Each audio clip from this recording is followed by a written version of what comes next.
In this video, we are going to discuss what were the steps that we have executed when our ship was about to enter a pirate-infested area. But first things first, you will receive an email from your company. Okay, now I have censored the actual name because this is their actual email and contact numbers. And dear captains, below details for your information and reference regarding certain risks associated with piracy. Okay, kindly read through the contents carefully. Okay, the IMB, okay, IMB works closely, okay, with the U.S. Office of Naval Intelligence to raise awareness and help masters understand the risk associated with piracy. So again, this is the east side of South Africa around Indian Ocean. These are the areas that kidnapping, suspicious activity, boarding, hijacking usually happen. Next up, this is the west side. Okay, if we open the charts here, okay, this is the east side and this is the west side. A lot of incidents happen here, okay, in Somalia down to Mozambique, around these areas. Also here on Nigeria, west side of South Africa, a lot of tanker vessels at that time while I was still on board, a lot of tanker vessels were boarded by pirates, okay, asking for ransom money. Okay, and also in Singapore, okay, along Malacca Strait, around also here in Asia. Next page. See, around Asia. Okay, now we have a checklist that we have used on board. Okay, we have a checklist that we have used on board that came handy when we are transiting PSSA or particularly sensitive sea areas. Okay, these are these areas. Okay, PSSA. Okay, these areas. Okay. Number one, okay, applicable to all vessels entering piracy risk area bound by the Red Sea, south of latitude 15 north, okay, the Gulf of Oman, longitude 58 east, longitude 78 east, and latitude 12 south. Okay, basically around this area, this one, and around here, around Malacca Strait. Okay, around here in Asia. Okay, it's not that difficult to remember. Okay. To submit the completed vessel movement registration form to our office at least 4 to 5 days before entering the IRTC, okay, for registration with MS COA as applicable. Now, to participate in the UKMTO, okay, Maritime Trade Organization Merchant Vessel Voluntary Reporting Scheme, you have this here, okay, UKMTO reporting format, you have this here, and you will send this to ukmto@eim.ae. You will email it to them. Okay, you will report your ship name, flag, IMO number, Inmarsat, time and position, course, passage, speed, freeboard, cargo, destination, and ATA, name and contact details, nationality of master and crew, daily position, report format, ship's name, call sign, IMO number, GMT, time of report, ship's position, course, and speed, and any other important information. And sometimes they will give you an advice that even though it's not really particularly specific kind of information, you still have to report it. Okay, anything noteworthy, you still have to send it to UKMTO. All timings in UTC and the preferred method of communication is email. Copy to MS COA when transiting the IRTC. A vessel must consult the CSO or ISHIMA or Company Security Officer. ISHIMA is my former company, before disclosing any security or anti-piracy related information to any third party. That includes your charterers, okay, sometimes reporters, okay, media. Okay, the single greatest asset to a ship's defense is the vigilance of the crew. Master and ship security officer have to raise awareness among the crew members through training so that they realize security is everyone's responsibility. So again, these are the things that you have to keep an eyeball on. Okay, these are the checklists.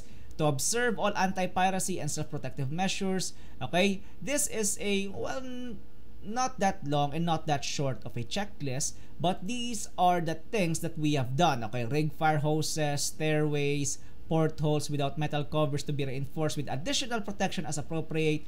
Rig 2 layers of razor barbed wires around the vessel at the main deck level as a barrier and deterrent.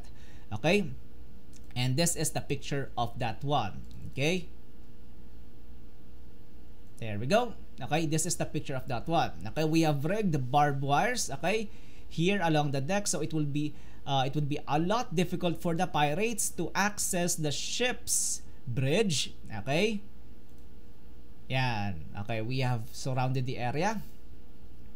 There you go, around the B deck. There you go. Also here, okay, also on the deck, okay, on the lower, also here on the main deck. Also, we have closed this pilot cages. Oh, pirate cages, I should say. Okay, pirate cages. Okay, we have put an additional lock. Oh yeah, by the way, on some ships, okay, they attach a extra metal bar on this side where the mouse pointer is. Okay, they weld another piece of metal here, metal bar here, because there was one incident on one of our vessels that the pirate saw this cage. Okay, he knew that it was locked, but he went through this gap. There is a gap on this side. Okay, that's why we welded the gates side, so it's gonna be unable for them to access it, because if the guy is very skinny, okay, he could easily penetrate this gap. Okay, but on this ship, okay, we don't have any kind of weld here, because again, this side, this hole is very small. Okay, even though the guy is very skinny, he's not gonna fit in there. Okay, so the metal bar, okay, the additional metal bar is not needed. Okay, also here on our main deck, we have another round of barbed wires, okay, rigged towards the deck. Here you go. This is around the bridge. Okay, bridge wing, main deck. Also, we have rigged our fire hoses. Okay, we have rigged our fire hoses here. And by the way, we have removed the lifeboat. We have stored it, okay, of course in a secured place. Okay, because it's gonna be a hindrance on the rigging of the razor wires. And by the way, it might damage the life buoy. Okay, here is the, as you can see here, okay, we have attached a rope here. Okay, next up, also here on the another angle, okay, we have rigged around the deck. Okay, again, everything that we do here, it's all complying to the anti-piracy checklist. Okay, next, also here we have surrounded with razor wires. Again, razor wires. Also, there's an additional dummy here that we have put. Okay, here you go, around the decks. There we go. See, we have locked it. Pirate cages were locked. Okay, this one also, you can see it here. Okay, you can see the fire hose here. Food. Okay, we have also our private citadel. Okay, in case things arise, these are our supplies: water, food, emergency radios, and flashlights. Okay, do not be left open. These are the additional dogs, okay, or additional locks that we have provided. Okay, we only use these additional locks, okay, in case we are in PSSA or particularly sensitive sea areas. Again, it's attached here. Dogs are additional locks are attached here. Again, 4 areas, 1, 2, 3, 4, northeast, southwest. Okay, bolts only for anti-piracy. Okay, we have also attached the bolts or the locks, additional locks. Okay, additional locks on the portholes. Okay, we also have that one on. This is on the main deck. Okay, again, same thing. Okay, again, barbed wires. Okay, and we usually submit reports. Okay, this is the dummy that we have put around the deck. The reason why we have put this on the port quarter of the ship is because, well, so the wake of the ship could suck in the boats approaching our vessels. Okay, in the movie Captain Phillips, they approached the sides, okay, the port side of the ship. Okay, if they see a dummy, they would assume that, hey, it's an actual person, and once they approach it, it would be a lot difficult for them to board the ship. They might get sucked in by the propeller and potentially injure them or end their own lives. Okay, there you go. There's another one here. Okay, we have put here, okay, the rescue man. Okay, the rescue. Okay, we have put it here on the other side, and that's about it. Okay, that's the end of the slides. So by the way, again, everything that we have done is according to our anti-piracy checklist. Okay, we have checked that everything is in order. We have submit all the necessary report to the nearest coast station, nearest pilot station, and to our company. This is the longer, okay, this is the longer definition. So again, I'm not gonna read one by one all of these requirements, but I'm going to summarize it. We have made sure that our ship is in proper working condition. I mean, everything, the generators, the backup generators, the main engine, we have the speed, we have the height, okay, the GMDSS communications, okay, the ENCs are properly updated, the company itself is properly updated, the charterer was well informed, DPA, CSO, and SSO are well trained and well informed about the scenario, the nearest coast station, UKMTO, Gulf of Aden, we were competent and they were informed very well. Okay, I'm not gonna read one by one, but you can pause. Okay, you can pause and read it one by one. Okay, let me just zoom out so you can screenshot and read. Okay, I don't know if you can read it. Okay, there we go. Okay, I'm not gonna read it one by one. Okay, this is the reporting format, okay, that we have sent to our company. Okay, you can screenshot this, you can pause this video if you want. Okay, but those are the things that we have executed. Okay, again, okay, masters are encouraged to practice maneuvering their ship to establish which series of helm orders produce the most difficult sea conditions for pirate skiffs trying to attack without causing a significant reduction in the ship's speed. Okay, safety comes over security at all times. Okay, so then again, okay, this was our procedures and the reporting formats. Okay, so then again, okay, I'm going to end the video here, and hope you guys learned something new. Be happy, be healthy, and most importantly, to God be all the glory. Take care.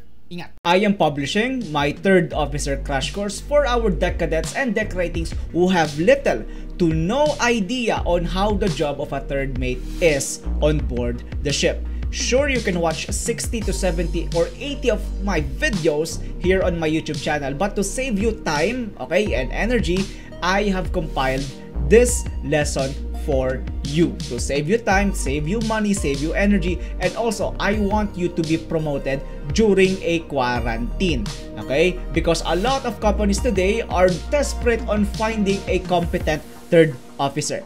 But then again, it's kind of difficult right now because everybody is in solitary confinement. I am here to guide you.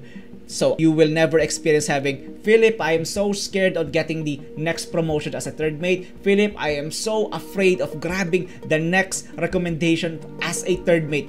Well, then again, fear not. I am here to guide you on your next duty. Okay?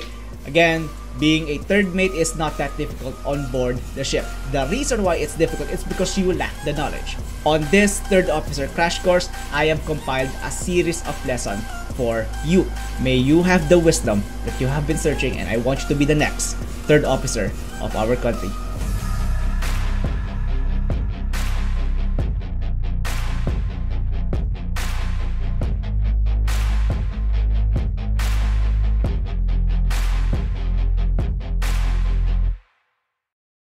I am publishing my bridge management manual for deck cadets and deck ratings. Now, this is a compilation of all the manuals, procedures, steps, wisdom that we have actually applied on board the ship.